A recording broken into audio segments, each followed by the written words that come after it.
మకర రాశి.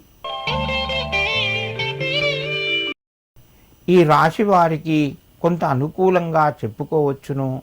ప్రయత్నాలు ముందుకు వెళ్తాయి. ముఖ్యంగా స్థిరమైన నిర్ణయాలు తీసుకుంటారు.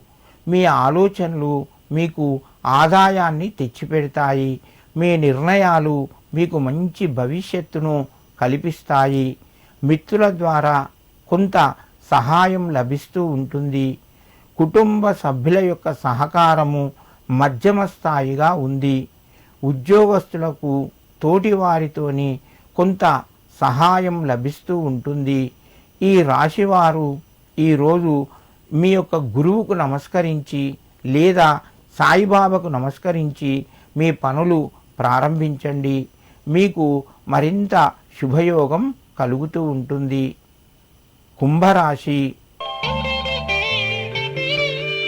రాశివారికి మధ్యమ స్థాయిగా చెప్పుకోవచ్చును. ప్రయత్నాలు మెల్లగా ముందుకు వెళ్తాయి. ఖర్చులు పెరిగే అవకాశం ఉంది. వ్యాపార రంగంలో మిశ్రమ ఫలితాలున్నాయి. ముఖ్యంగా మీరు కొన్ని నిర్ణయాలు తీసుకోవలసి వస్తే తప్పనిసరైతే తప్ప మీరు నిర్ణయాలు తీసుకోకండి. ఈరోజు కొంత దూరంగా ఉండండి. కొంత మేలు జరుగుతూ ఉంటుంది లేదా ఇబ్బందులు తెచ్చుకున్నట్టు అవుతుంది. ఆర్థిక వ్యవహారాలు కొంత చక్కబడే వరకు మీరు మౌనాన్ని పాటిస్తూ మీ పనులు మీరు చేసుకుంటూ వెళ్ళండి. ఉద్యోగస్తులకు కొంత కలిసి వస్తుంది.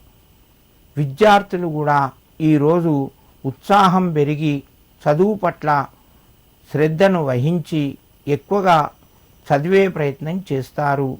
కుంభరాశి వారు ఈరోజు గురు రాఘవేంద్రునికి నమస్కరించి మీ పనులు ప్రారంభించండి. మీకు మరింత శుభయోగం కలుగుతూ ఉంటుంది.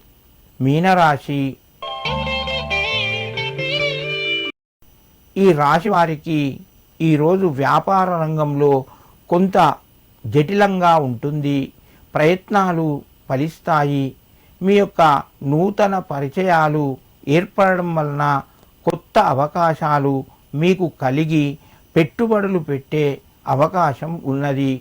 జాగ్రత్తలు పాటిస్తూ పెట్టుబడులు పెట్టండి. ఎందుకంటే ఇబ్బందులు కొని తెచ్చుకోవద్దు. మీరు ఎంత మౌనంగా ఉంటే అంత ప్రశాంతంగా ఉంటారు. మీనరాశి వారు ఆరోగ్యపరంగా కొన్ని జాగ్రత్తలు వహించండి. ఉద్యోగస్తులు తోటివారితోని చిన్నపాటి సమస్యలకు గొడవకు దిగద్దు. కొంత మౌనాన్ని పాటించడం మీకు శ్రేయస్కరంగా ఉంటుంది. ఇంటి లోపల శుభకార్యాలకు సంబంధించిన పనులు కొంత ముందుకు వెళ్తాయి.